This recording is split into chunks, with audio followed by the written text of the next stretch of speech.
हमरा जाति में दम हम हई दबम बिना जानी के धमकी न डरिले हो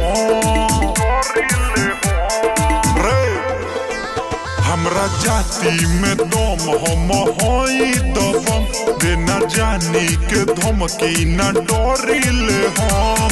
सोझा न बोलेला हमरा कौनो ऐसन माहौल बनैले बनी।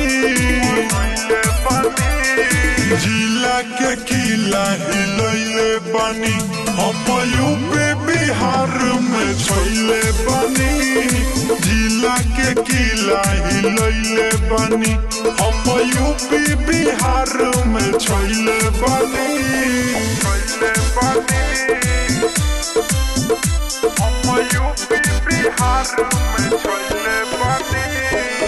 Singing by Neeraj Kushwaha।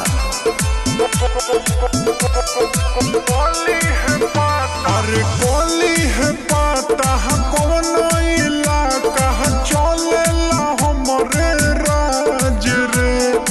मारी के गोली बन को दे बोली बनू न सोझा बाज रे। अरे कोली है पता कौनो इलाका चलेला हमरे राज रे। मारी के बोली बन को दे बोली बनू न सोझा बाज रे। अरे बड़ बड़ माफिया से रखी यारी जेल के चौकर लगैले बनी। जिला के किला हिलैले बनी हम यूपी बिहार में छैले बनी। जिला के किला हिलैले बनी हम यूपी बिहार में छैले बनी।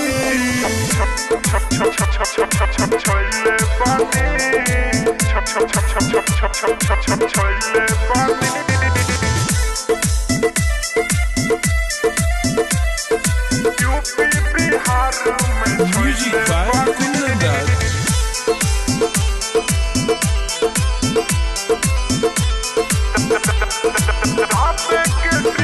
अरे दाबे के ट्रिगर राखिल जी गोर देहिया को दे बढ़ीला। हो रंगदार हमर इलाका सुनु गोपालगंज जिला। बुझाइल अरे दाबे के ट्रिगर राखिल जी गोर देहिया को दे बढ़ीला। हो रंगदार हमर इलाका सुनु गोपालगंज जिला। हमर जितनु राजनीति से गेली है ना हल्का में नीरज से हाथ मिलैले बनी।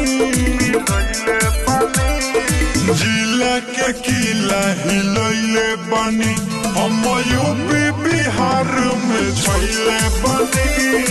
जिला के किला हिलैले बनी हम यूपी बिहार में छैले बनी। श्री रिकॉर्डिंग स्टूडियो जमुना बाजार।